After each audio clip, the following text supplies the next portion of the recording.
So today I want to talk about in some ways, a very, very, very old theorem or generalization of a very, very old theorem. The fact that the tangent and normal vectors are always perpendicular to each other. Um, and this goes for any parametric curve. Um, in the case where the curve is a circle, this result is old as dirt. And you may have seen this before, say in a Euclidean geometry class, right? This is a big theorem of classical geometry, right? The radius of a circle is always perpendicular to a tangent, right? So this is just generalizing, way, way, way generalizing this classic theorem.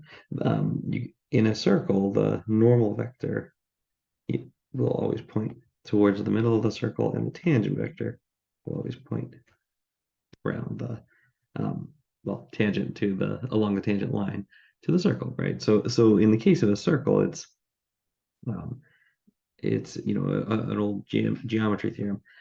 What's cool is we're saying that for any parametric curve, um, if you're given for any curve RT, as long as it's smooth, as long as the tangent vector and normal vector are defined, um,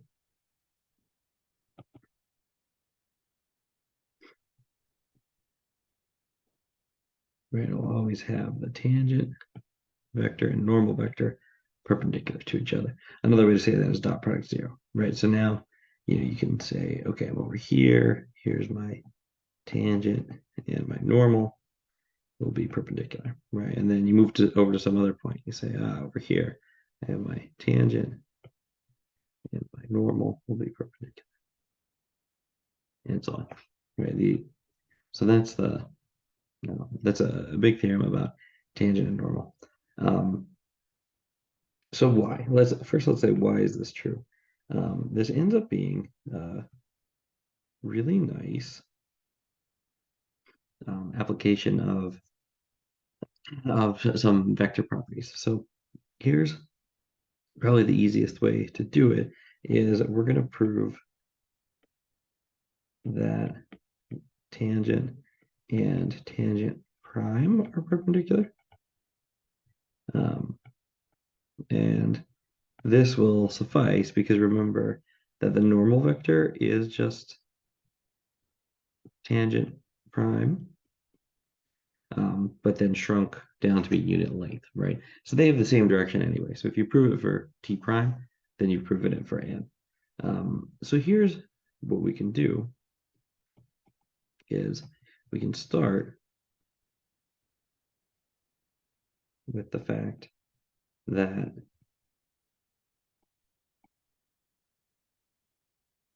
t is a unit vector always by definition, right?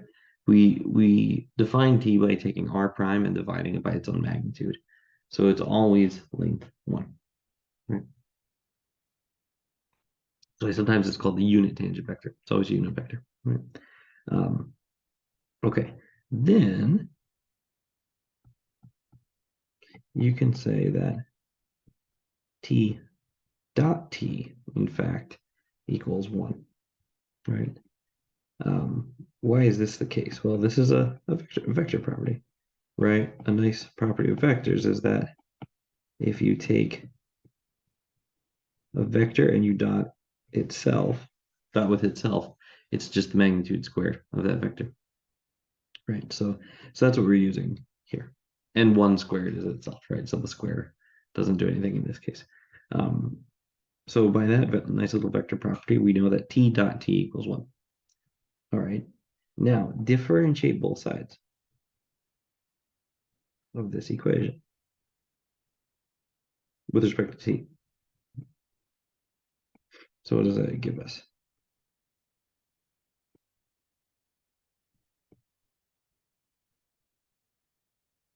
Well, the right-hand side is just 0. And on the left-hand side, we're going to use the product rule.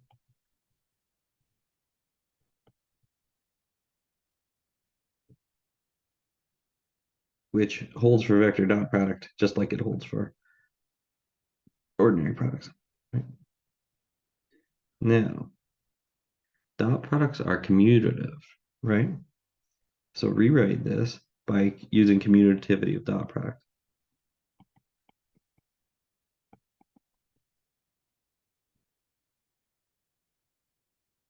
Right? Cross products are not commutative, dot products are.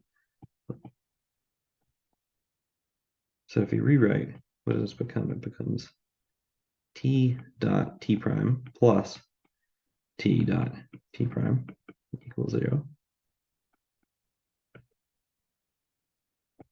So we get that we have 2 times t dot t prime equals 0. Divide by 2, right? Divide both sides by 2, and we get t dot t prime equals 0. Two vectors have a dot product 0 if and only if they're perpendicular, right? So thus, the tangent vector and tangent prime are perpendicular, right?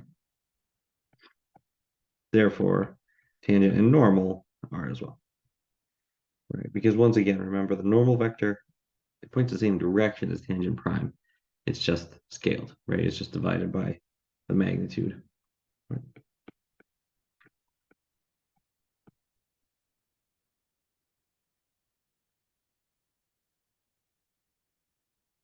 Right? It's just shrunk.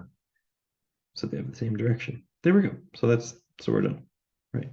So we got that the tangent and normal vectors are always perpendicular, right? And this, you could even generalize this slightly. You could say that this means a vector function of constant magnitude is always perpendicular to its own derivative. We didn't really use anything in particular about the tangent being a tangent here. It was really just the fact that it had constant magnitude, right? So this applies to other kind of functions, but this is the case that we're really interested in for our purposes here in multivariable calculus. Okay, so we have this theorem that tangent and normal are always perpendicular. You've certainly witnessed this in geometry classes about a circle.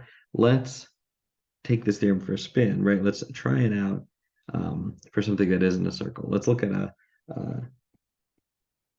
parametric curve that's not a circle, right? And witness this theorem. So let's consider this parametric curve. So r of t equals, let's do t squared comma t. So what is this? This, and let's let say t goes 0 to infinity. So what is this curve? I claim this is an inverse parabola, right? Right, you have here at t equals 0, you have the point 0, 0. Then up here you have at time 1, you have the point 1, 1, right? At time 2, you'd have the point 4, comma 2, right? So this is just a standard parabola, but turned on its side, which you can see by just plotting points, or if you want to be more technical about it, you can say, well, hey, look, the x of t is t squared, y of t is t, right? Therefore, y squared would be t squared, and we already know x squared is t squared, right? So what is this curve? It's x equals y squared, right? So it's the top branch of a parabola, turned sideways, right? Or you could say y equals root x, however you want to call it. So, all right, so that's our graph here. This is our parametric curve, right? Now, what I'm going to do is I'm going to let's calculate the tangent and normal, right? Tangent and normal for this curve, and let's verify directly that they are in fact perpendicular as the theorem promises.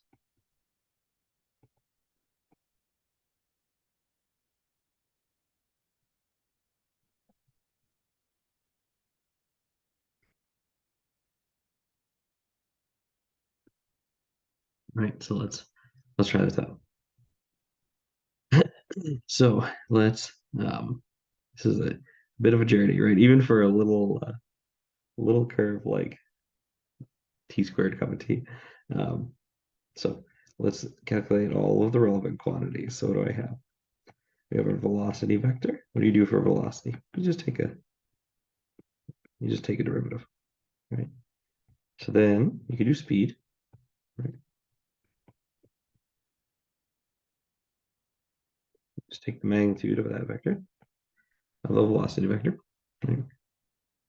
So that gives you the tangent vector, because the tangent vector is the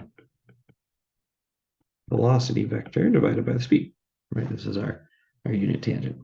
So far it's not too bad, right? Where it gets ugly is right here. When you do the change in tangent, right? Tangent prime, which sometimes is called angular velocity,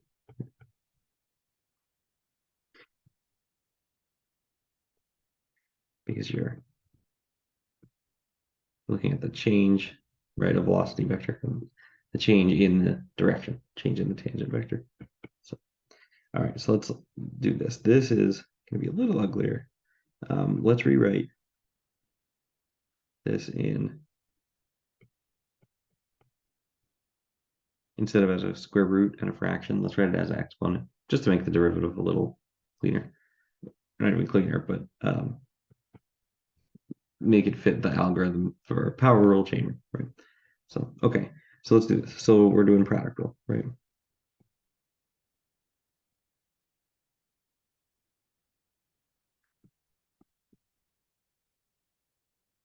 Right, so differentiate that first expression according to power rule, chain rule, right? And then leave the second one alone.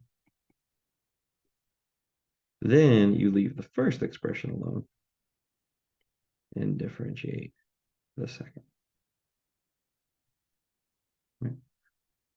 So there's our product rule applied to this expression. Product rule still works even when it's a scalar function times a vector function, right? Product rule, notice we used product rule once already here, up here on vector dot product, right? Product rule works for vector dot product. Here we're using it again, product rule, but for scalar product, for vector scalar product. Okay, now let's clean this up a little. So resolve these, right? So that's negative 14. And now let's put these back as fractions. I know I just kind of undid that, but in this case, I want to see it this way. This is to the negative 1/2 power, right? So what I want to do, see, I want a common denominator here because I want to be able to add the fractions, right? So what I want to do is I want right in here to insert a 4t squared plus 1 over 4t squared plus 1. Right, multiply the top and bottom by that quantity. Okay.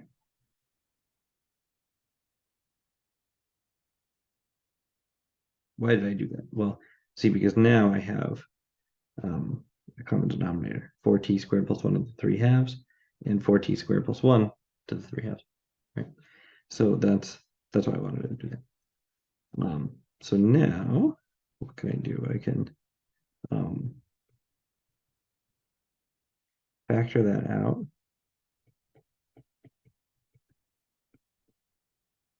Right, factor that completely out. So this expression here, right, I'm factoring out this and this from our expression up above, right? So what remains is I have this negative 8t squared. That's this term right there, right? I have a negative 4t. That's this term right there. And then on this other piece, what do I have? I'm going to have positive 8t squared. That's this term. And I'm going to have a 2. Bless you. I reduce this, right? Those terms cancel. And then I can factor out a 2. Bless you. And there's our tangent prime, right? So that's probably the worst calculation of this process. So we're out of the worst part of it, fortunately, right? So this is t prime. Okay. So that's it. This is our angular velocity, tangent prime. Now that I have this, now I can find the normal vector. Well, let's do angular speed, right? So angular speed then is magnitude of this. So, right, just like speed is the magnitude of velocity, angular speed is the magnitude of angular velocity. So let's do this. So I have 2 over 4t squared plus 1 over 3 halves. And then I take the magnitude of this vector, right, which is that same quantity that we've seen before, square root of 4t squared plus 1, and now cancel the roots. Okay, there we go. Right, reduce those powers. So this is our angular speed, which means now I can finally do the normal vector. Okay, normal vector is what? It's the direction of the change in the tangent vector. With the magnitude thrown away, right? So it's t prime, right? So this is t prime was this up here. That's t prime, right? So 2 over 4t squared plus 1, the 3 halves, 1 negative 2t, right? It's that divided by angular speed, which is 2 over 4t squared plus 1. So now I can clean this up, right? So cancel those, and then also cancel the reduce those exponents, right? There's a 3 halves power of this 4t squared plus 1, and then a 1 power of that same quantity, right? So subtract the powers. So do, what does that leave you with? It leaves you with 1 over root 4t squared plus 1, 1 negative 2t. There's our normal vector. Okay. So we have our normal vector there. We have our tangent vector goes up here. And we are finally ready to test, right? Tangent and normal being perpendicular. So let's check. How do I check that the two, that was the goal all along, right? How do I check that these two quantities are perpendicular? Well, you take their dot product, right? I want to check that tangent is, so I want to see is the tangent actually perpendicular to the normal? And how do I how do I check it? I calculate their dot product. So what's their dot product? It's t dot n, right? And t here is, there we go, 1 over root 4t squared plus 1, 2t comma 1, right? Dot with n, which is right above us here, 1 over 4t squared plus 1, and then 1 minus 2t, right? So notice here, you could actually factor out both of the scalars, and then you're left with 2t1 dot 1 negative 2t, right? Well, this is nice, right? Because see, now I do my dot product. How do you do a dot product? You multiply, then you add the results, and we get, just like we hoped, 0, right? So sure enough, they're perpendicular, right? It worked, right? So verified the theorem in this example. One little comment that I think is nice to notice here is you may have heard in, say, a pre-calc class, college algebra, right? A really common thing that you say for lines is how do you tell if two lines are perpendicular? Negative reciprocal, right? But you can kind of see that here, right? The scalars are just adjusting the length, so you can sort of ignore the scalars, but you can see that negative reciprocal, right? The rise and the run, the x versus the y, the rise and the run were interchanged. There's your reciprocal, right? And negated, right? The run is negative instead of positive. So you can see that old negative reciprocal result, right? If you're in 3 dimensions, because you can do all this in 3D, tangent and normal are still perpendicular in 3D, 4D, whatever, in however many dimensions you want. In higher dimensions, it loses a little bit that negative reciprocal interpretation, right? And then you just need to say, well, the dot product is 0. But in 2 dimensions, it lines up with that negative reciprocal um, trick that a lot of times you use in an introductory algebra class. So it's nice. You get to see the vector calc agree um, with those principles from algebra. All right, great. Thanks for watching. More fun with tangent and normal soon.